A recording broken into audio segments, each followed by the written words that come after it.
Bonjour à tous, dans cette vidéo nous allons parler des matchs de dimanche. Les meilleurs championnats européens continuent et j'ai sélectionné pour vous les 5 rencontres les plus intéressantes de cette journée. Avant de commencer la vidéo, je vous rappelle de laisser des commentaires, de vous abonner à la chaîne et de mettre un like. C'est toujours positif, ça fait toujours plaisir de recevoir vos retours positifs. Et bien sûr, sur Telegram, il y aura probablement un combiné pour le week-end, dimanche, avec une cote comprise entre 10 et 20. Il y aura aussi une assez grande sélection de matchs avec mes pronostics, car sur YouTube, je vais essayer de ne faire que 3 à 5 des rencontres les plus intéressantes, car c'est généralement celles qui attirent le plus d'attention, contrairement aux autres. Vous ne les regardez pas vraiment, donc si certains d'entre vous sont intéressés par des réflexions supplémentaires, cherchez-les sur Telegram, je serai ravi de vous y retrouver. Bon visionnage à tous. Débutons par la Première Ligue avec le premier match de la journée. Manchester United reçoit Aston Villa à Old Trafford. En ce qui concerne cette rencontre, les Mancuniens sont probablement logiquement, ils restent tout de même les favoris, car depuis l'arrivée de Michael Carrick en tant qu'entraîneur principal et l'arrivée du nouveau staff technique dans son ensemble, il y a là-bas des personnalités très intéressantes. Manchester United a commencé à obtenir des résultats et à proposer un football plus intéressant. En termes d'engagement, je dirais que c'est devenu bien plus efficace et cela se voit même sur le terrain. Les joueurs semblent vraiment s'investir beaucoup plus. Peut-être que c'est revenu. Ce caractère qui existait à l'époque de Sir Alex Ferguson, peut-être que c'est autre chose qui influençait cela. Mais Manchester United a commencé. Ils ont commencé à jouer un football plus efficace, à obtenir des résultats, et c'est ça le plus important. Et je mettrai pas non plus de côté ce qu'Amari m'avait fait avant, parce qu'il y avait aussi de bonnes bases. L'équipe, il fallait juste du temps à cet entraîneur, mais en première ligue anglaise, on voit bien qu'on ne laisse pas beaucoup de temps aux entraîneurs. On leur accorde pas vraiment beaucoup de temps. Donc, en ce qui concerne le match d'aujourd'hui contre Aston Villa, pour moi, Manchester United fait vraiment figure de favori ici, mais comme d'habitude, d'après les journées précédentes, il est peu probable que ce soit un match facile pour Manchester United, parce qu'ils ont aussi des problèmes en défense.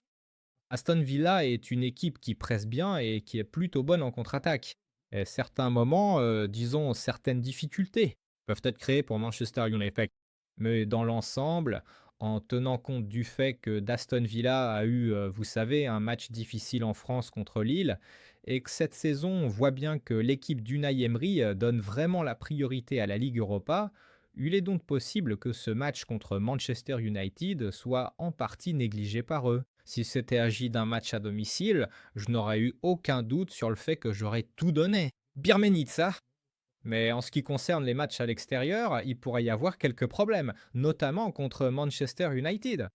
Par conséquent, concernant le résultat final, je m'attends à une victoire de Manchester United. Par conséquent, mon pronostic pour le match d'aujourd'hui est tout simplement une victoire. Manchester United. Prochain combat. Aujourd'hui, nous poursuivons également. La première ligue anglaise continue aujourd'hui avec Liverpool que recevra Tottenham sur son nouveau terrain. Et c'est aussi, d'une certaine manière, l'un des matchs les plus intéressants de la journée. Pour être honnête, en ce qui concerne l'analyse et les pronostics, je n'aime pas trop m'aventurer sur ce genre de rencontre où il y a plusieurs équipes très imprévisibles et très volatiles. Liverpool et Tottenham en font justement partie. On peut dire que Tottenham traverse une crise et qu'ils vont continuer à perdre lors des prochains matchs, encaisser beaucoup de buts comme ils l'ont fait auparavant, etc. Mais en Angleterre, il n'y a pas d'équipe facile. Et peu importe l'état dans lequel se trouve Tottenham, on peut toujours s'attendre à un résultat vraiment sensationnel de cette équipe à tout moment. Car en termes de joueurs, ils ont un effectif très correct, même si beaucoup disent bien sûr que l'équipe est simplement dans une mauvaise forme psychologique. Mais en ce qui concerne Liverpool, cela continue. Ce football volatile que nous avons vu depuis le début de la saison, où il y a beaucoup de moments non optimisés en défense et au milieu de terrain. Arne Slot a mis en place un jeu qui, au final, ne s'est pas révélé très efficace. Et il se trouve aussi que tout ne va pas très bien en attaque non plus. En termes d'occasion, l'équipe se crée globalement un nombre assez correct d'opportunités, surtout si l'on parle des matchs à domicile, etc. Mais en ce qui concerne la concrétisation, il y a certains points à relever. Mais pour moi, ce qui compte avant tout, c'est justement le fait que ces situations existent. C'est pourquoi, concernant la ligne, on peut bien sûr être d'accord, parce que Liverpool joue à l'extérieur un très bon football, axé sur le résultat. Mais est-ce que ce match sera vraiment facile pour Liverpool? Ça, c'est la question. Et ici, on a une situation assez typique, avec un favori évident et un outsider évident. Mais compte tenu de la composition de l'effectif de Tottenham et de leur position actuelle au classement, je ne qualifierais pas Tottenham d'équipe totalement démotivée pour ce match, même si l'on parle des conditions de la Ligue des Champions, etc. Compte tenu de l'intensité du calendrier, cela va peser aussi bien sur Tottenham que sur Liverpool. C'est pourquoi, ici, j'attendrai plutôt un match assez dynamique des deux côtés, qui pourrait être riche en buts.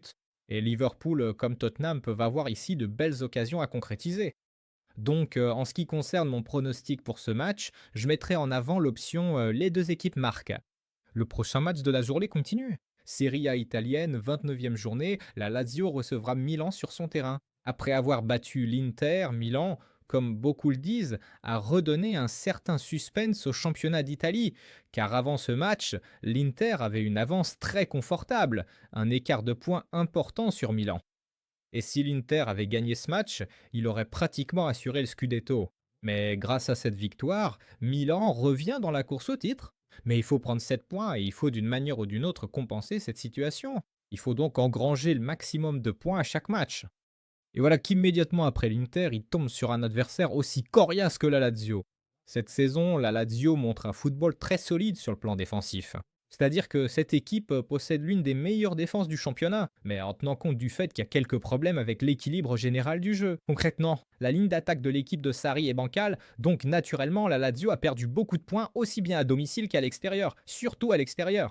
À domicile, l'équipe est plutôt solide, mais en ce qui concerne la formation actuelle du Milan, cet élan après le match contre l'Inter, ici, en principe, Milan peut aussi montrer un football de très grande qualité. Cependant, l'équipe d'Oligri est également un peu limitée en termes d'efficacité globale, car ils n'ont pas un banc de remplaçants très fourni. Parfois, c'est justement ce qui manque à l'équipe en cours de match pour réussir à faire plier un adversaire, surtout à l'extérieur. Mais malgré cela, je considère que Milan est justement l'une des équipes les plus équilibrées actuellement du championnat italien si l'on parle de la ligne d'attaque et de la défense.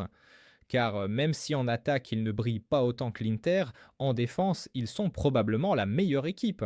Oui, il leur arrive de commettre des erreurs, parfois ils passent à côté, mais dans l'ensemble Allegri a redonné à cette ligne une solidité incroyable. C'est pourquoi, en ce qui concerne le match d'aujourd'hui, je vois une très bonne chance que Milan ne perde pas cette rencontre.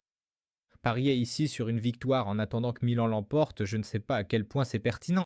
C'est sans doute pertinent vu que les codes dépassent 2, mais ici je préférerais quand même assurer le coup, justement en cas de match nul potentiel, parce qu'il ne faut pas sous-estimer la Lazio à domicile. Donc, mon pronostic pour le match d'aujourd'hui, c'est un handicap nul en faveur de Milan sur les buts. Le prochain match d'aujourd'hui, ça va continuer pour nous. La Liga espagnole, 28e journée. Barcelone va recevoir Séville sur son terrain. Ici, j'attendrai de Barcelone à un football très statique, comme il le montre cette saison. Accent mis sur les actions offensives, ligne défensive très haute, beaucoup de failles, énormément d'espace laissé à l'adversaire.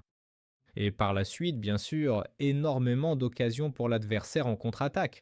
Bon, qu'est-ce que j'attendrai de ce match? J'attendrai évidemment beaucoup de buts, et en particulier bien sûr des buts de la part de Séville. Certains matchs au cours de cette saison et de la précédente ont été joués de façon assez particulière par Barcelone. Si l'on parle des matchs avant et après la Ligue des Champions, parfois l'équipe de flics se repliait et jouait un football pragmatique. Mais pour la plupart des matchs, surtout pas avant, mais après la Ligue des Champions, il y avait souvent plus d'erreurs que un nombre assez important donc, étant donné que Séville s'en sort plutôt bien en ce moment avec de bons résultats et que de nouvelles petites étoiles émergent, disons-le comme ça, en attaque et même en fait dans la conception du jeu en général. Actuellement, Séville mise davantage sur les actions de contre-attaque, donc ce type de football peut vraiment être très pertinent ici. Et il est même possible que Séville puisse prétendre à un résultat en termes de points, peut-être un, peut-être trois. On a vu que Barcelone est une équipe toujours aussi instable.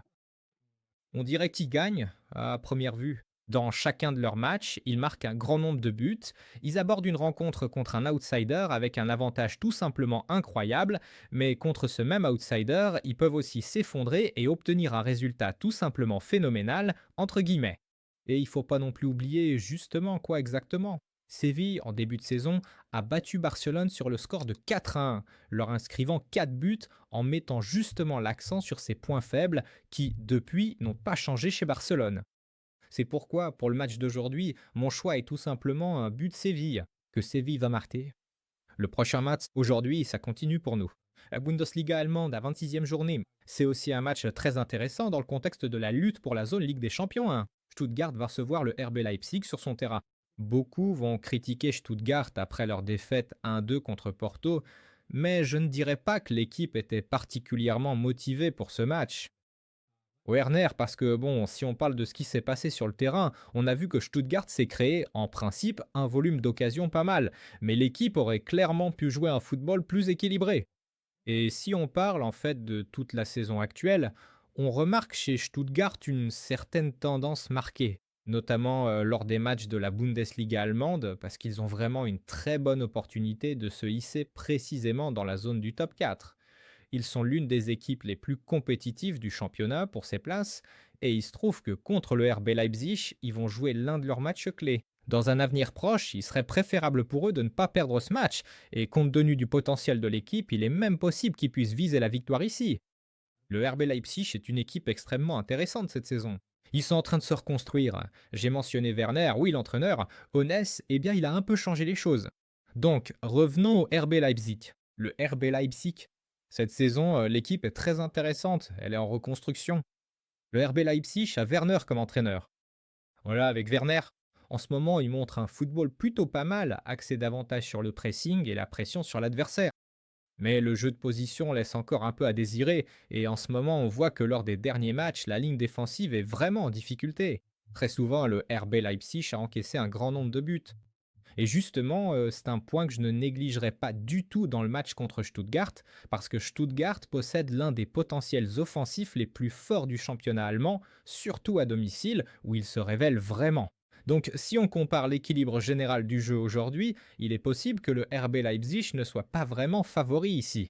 Et en tenant compte du fait que la tendance des matchs à l'extérieur, avec un nombre assez important de points perdus, se poursuit cette saison, comme les années précédentes, je considérerais le RB Leipzig comme l'une des équipes les plus instables en haut du classement, qui n'arrive pas à prendre des points à l'extérieur de façon régulière. On voit que plus de 50%, enfin actuellement c'est 50%, mais il me semble qu'à la fin de la saison, ce sera plus de 50%. Des matchs ne sont pas gagnés par l'équipe. C'est pourquoi, en ce qui concerne mon pronostic pour le match d'aujourd'hui, je crois au potentiel d'un bon football de la part de Stuttgart et un bon résultat aujourd'hui serait de ne pas perdre. C'est pourquoi mon choix pour le match d'aujourd'hui, c'est le handicap 0 en faveur de Stuttgart sur les buts.